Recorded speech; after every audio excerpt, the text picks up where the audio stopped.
Now,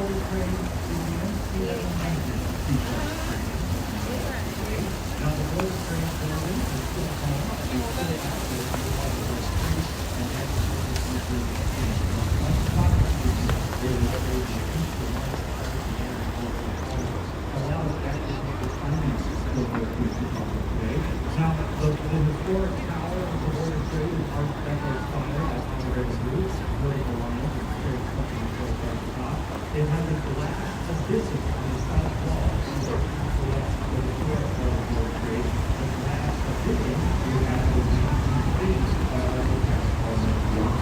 Now, up to the right is this brown pinkish tower with a big glass cylinder on it.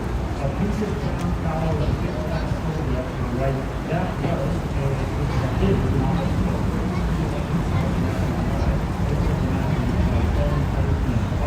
Now the cylinder on the roof is a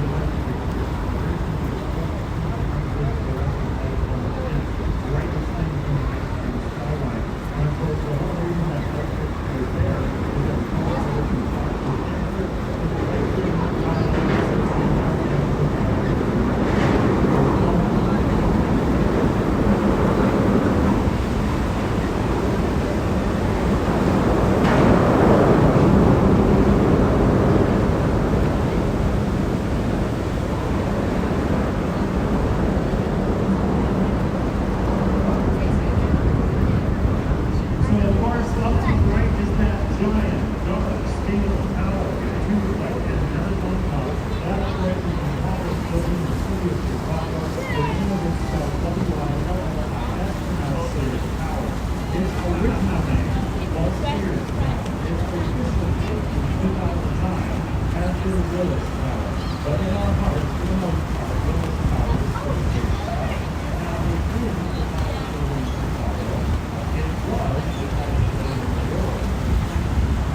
here's our final review of the record today.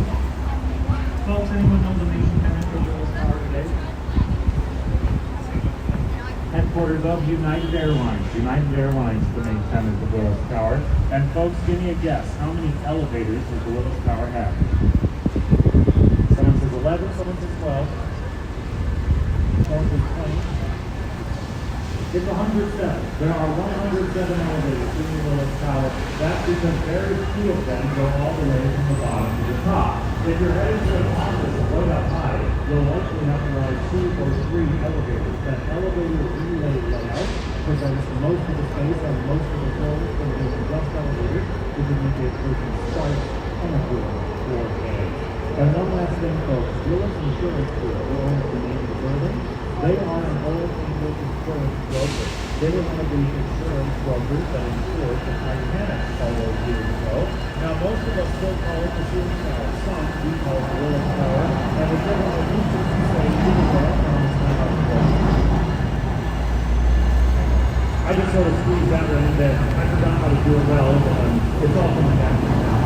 Now, after this bridge on the right, this big grass building on the right is the Chicago Emergency Training Center. I want to point out, though, you can see how people are color-minded. Do that. But anyway, this big brown building on the right, the CME Group as it's known today, is the largest commodity and derivatives exchange in the world. I'll tell you that for a minute. Derivatives is a sort of subsection to agriculture futures. It's related, but more complex, more theoretical. I don't really know what derivatives are. Whatever a derivative exchange is, this one's the biggest one in the world, the CME Group. The building itself is from 1986 by Guggenbauer and Johnson Architects. Now, after the very cold, by the way, technically, the Board of Trade is now a subsidiary of the CME Group, but they still use both buildings, both the CME building and the Board of Trade building.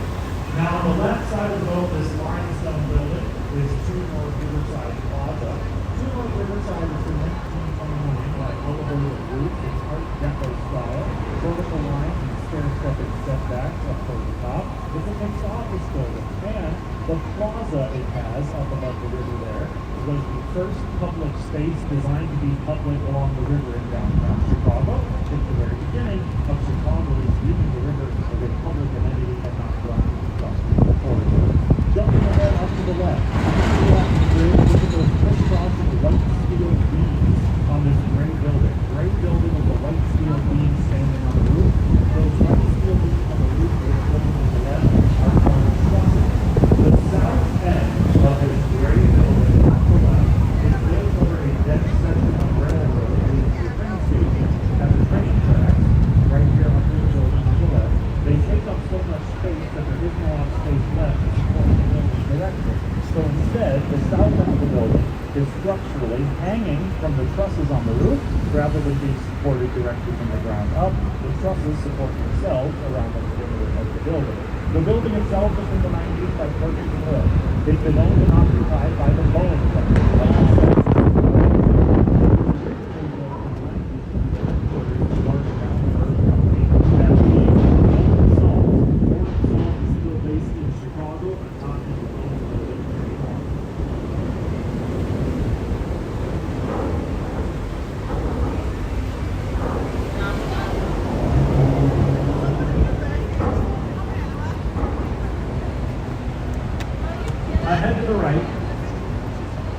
Ahead to the right in the direction of travel is a red brick building.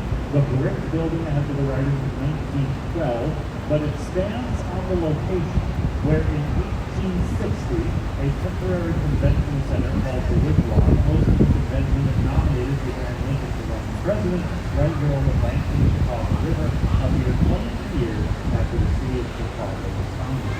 Now, after the next year up to the right, there's a brown glass a green glass building. Green glass is say after the right. This is 333 West Wacker Drive.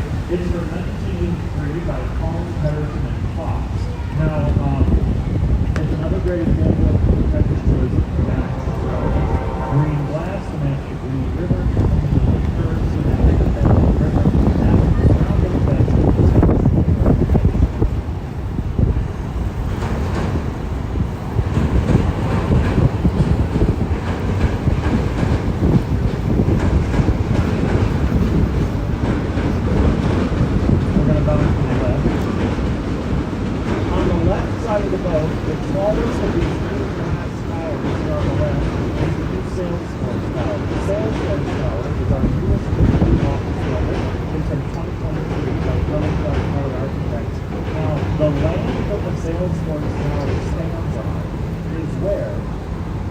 in 1833, the settlers along the river here, few as there were, had a town meeting in our village's first bar called the Sauganash Inn.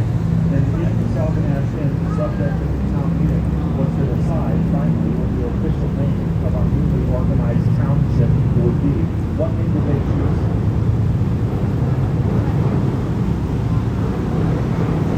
Chicago, not a good question. Chicago. I'll also let you know where the word Chicago came from. The word Chicago came from Potawatomi, who told our text from the 1670 that this river was called Chicago, or at least something close to Chicago. Our name is based on the Potawatomi native name of this river, but we might have looked at the other names if we had learned what that Potawatomi name actually meant. It meant the place of bad smells. That's true. It's because the river flowed through that swamp, and in that swamp, along the riverbanks, grew an abundance of a species of little wild, and you'll know, onions or wild garlic. And in the summer heat, the little onions would ripen and rot and stink up the place, and that's how the pot of water is referred to the river. New York's the Big Apple. Chicago is the smelly onion. All right. Now, on the right side of the boat below the street is, of course, the Chicago Riverwalk. The Riverwalk runs for a mile and a quarter from Lake Street to Lakefront. Now, the entire Riverwalk was principally designed by Carol Ross Barney. She's based here in Chicago. She focuses on landscape and public architecture like the Chicago Riverwalk. Now, above the Riverwalk is, of course, our famous riverside street, Wacker Drive. Wacker Drive is named after Charles H. Wacker, who was a city planner in the early 20th century, and he was an early proponent of unifying our riverfront, making rivers something that's called right to the shore. Now, immediately to the right, this limestone tower is the LaSalle Wacker building. It's Art Deco style, 1930. Just like the Opera House, it has a setback in the middle, which creates narrow upper floor plans to allow for cooling cross breezes originally, before it had air conditioning. Now the windows don't even open. Now, jumping ahead to the right is that glass tower with the decorative framing going all the way up to the top. The glass tower with the decorative framing after the bridge on the right is 77 West Wacker Drive. It's by Ricardo Bofill from 1992, and it's postmodern style. Postmodern means combining past with present. So it's got Roman-style arches, immediately to the right on the bottom, modern glass and steel throughout the tower, and a Greek temple-inspired roof on top. Past and present together, that's postmodern style. And now for something completely different, ahead to the right is the shorter, concrete 55 West Wacker, a great example of brutalist. Brutalist architecture is not meant to be an insulting term. It gets its name from the French word brut, meaning raw, referring to the raw, unpolished concrete exterior. It's from 1968 by C.F. Murphy. And now after this next bridge, we're going to jump a good deal ahead.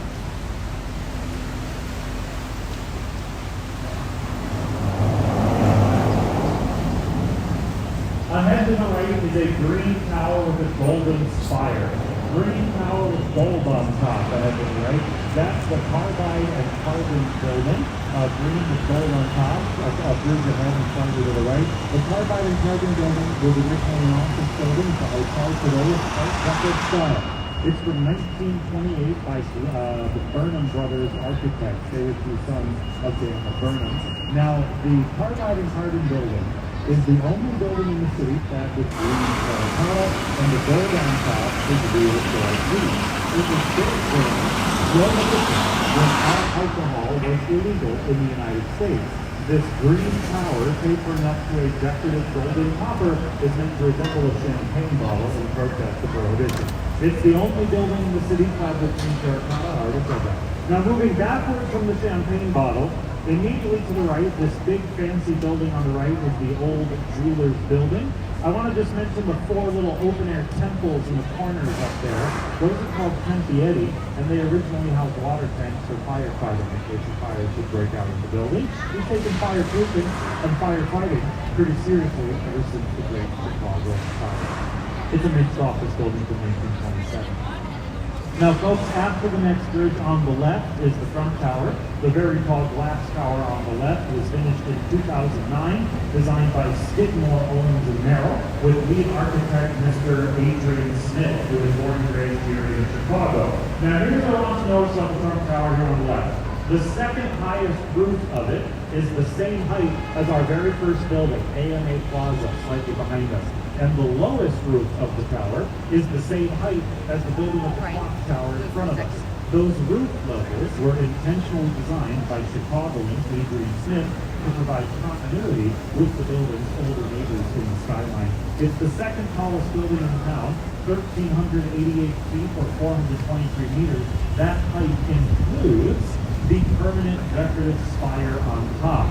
According to the International Council on Tall Buildings, a real thing, permanent spires count for the heights of buildings, whereas removable antennas do not. The front tower has a permanent spire that counts toward its total height. It also has 98 stories. after the next bridge on the left is a limestone tower with vertical lines and a very ornate top. I head to the left, limestone tower with vertical lines and a very ornate top. That's the Tribune Tower. In the 1920s, yeah, that's great. That's great. Anyway, after on the left, this limestone tower with a very ornate top, that's the Tribune Tower. In the 1920s, the Chicago Tribune won a contest seeking the most beautiful design for a new office tower to be their new home. They selected this neo-Gothic Art Deco style design, submitted by Hood and Howell as the winner. The Tribune paid for the building's construction and stayed there till 2018. Now, still embedded in the walls of the Tribune Tower are chunks of newsworthy things that journalists brought back with them over the decades. Pieces of the Berlin Wall, the Great Wall of China, the Alamo, the former World Trade Centers, many other things like that, labeled and visible on the outside walls of the Tribune Tower. It's a residential building today. Now, we're going to bounce to the right, directly to the right, up high to the right, up in the sky, far away and up high is a tall white rectangle of a building, rectangle of a building with vertical parallel lines of windows. Up high to the right in the background, the dark vertical lines of windows all the way to the top of that white flat top building. That is the Aon Center. The Aon Center was originally the Standard Oil building, finished in 1973 by Edward Durrell Stone. It's the fourth tallest building in town, and it was the tallest building in the city for a couple months of 1973. Edward Durrell Stone originally clad that tall, white, impressive office building with imported Italian Carrara marble. Hey, that's expensive. Same stuff Michelangelo would carve with. Would make the whole building glisten on sunny days like today. But after 9 years, those plates of marble, 3/4 of an inch thick, started to crack and fall to the sidewalk. The city made the architects reclad it in a sturdier stone. What's up there today instead is Carolina granite. The process of replacing the marble with the granite cost $80 million, half what it was to build the building in the first place. It was an expensive mistake, and it goes to show never take marble for granted. Yeah. Now, folks, that whole story is true. It's not only to set up some terrible joke, it's the truth. I'll admit that my delivery on it can be rocky, but it's important to me that you understand that my boss hates that joke. Picture of Stone Chicago. Now, ahead of us and up to the right is a very tall blue glass tower with a bit of a wiggly shape. Very tall, wiggly blue glass tower. That is the St. Regis Chicago. The St. Regis is finished in 2020. It is 1,200 feet or 365 meters tall with 101 stories. It is currently the third tallest building in town, and it's currently the tallest building in the world designed by a woman, a lead female architect. That woman is based right here in Chicago. Her name is Jean Gang. Her firm is called Studio Gang Architects. Her hometown is Belvedere, New York. Alright. Now, way up near the top of the St. Regis, there are 2 floors seemingly missing. As the building went up, the architect saw that there was more potential than originally anticipated for the building to sway in the wind. It was not going to fall over, but the problem was the steel frame was showing enough potential that it could, in theory, bend up in extreme conditions that it could possibly crack some windows. So in order to protect all the windows, even in extreme conditions, they released the pressure to make the building sway less. That is created with all the road features. The St. Regis is part hotel, part residential. The hotel rooms go for $1,000 a night, which is our next visit. And the condos in the St. Regis will run you from $1.4 million for a bed for a 1-bedroom to $14 million for the penthouse. All right, now let's talk about the river. In the city of Chicago's earliest days, we treated the Chicago River as any industrial city of the 19th century would treat the river. In other words, badly. We threw all of our waste into the river. The river was an open sewer flowing into Lake Michigan. Lake Michigan is our source of drinking water. An open sewer flowing into our drinking water, now that sounds like a problem. And being Chicagoan, we worked hard to make it someone else's problem. Instead of solving the issue, we just made it go away from us by making the Chicago River the only natural river in the world permanently reversed by humankind. It's true.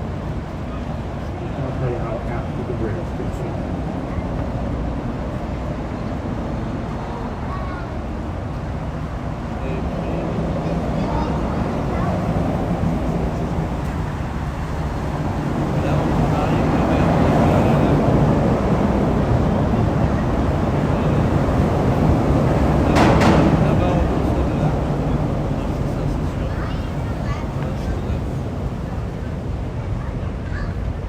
Not far to the west of the Chicago River is the Des Plaines River, which is naturally separate from the Great Lakes and flows toward the Mississippi. To carry our waste away, we connected the Chicago to the Des Plaines by building a canal between them named the Chicago Sanitary and Ship Canal. And at 3 a.m., January 2nd, 1900, we blew up the dams we had built separating the rivers from that new canal. The Chicago filled in the canal, connecting to the Des Plaines at a lower elevation than the lake. So with a new lowest point to flow toward the Chicago River reversed, taking water for the first time from Lake Michigan to the Mississippi River Valley to the west. Not all of our neighbors were as pleased with us as we were with ourselves upon our feet of engineering. In fact, our neighbors around the lake, the states of Wisconsin, Michigan, and Indiana, jointly sued the state of Illinois for draining the lake. That proved that eventually our reversed river would take so much water from Lake Michigan, parts of the lake would cease to be navigable. So we were forced to build directly ahead of us the Chicago Harbor Lock. The lock is the only direct connection between the lake and river, but it separates them in a series of closable gates. Built in the 1930s for one reason, to slow down the flow of lake water and to be still reversed, but much, much cleaner, healthier, more biodiverse, and better taken care of than it once was. Chicago River. Now, folks, take a moment to enjoy the view here. Remember, do not stand on the chairs or the benches. I'll get back in the mic in just a minute.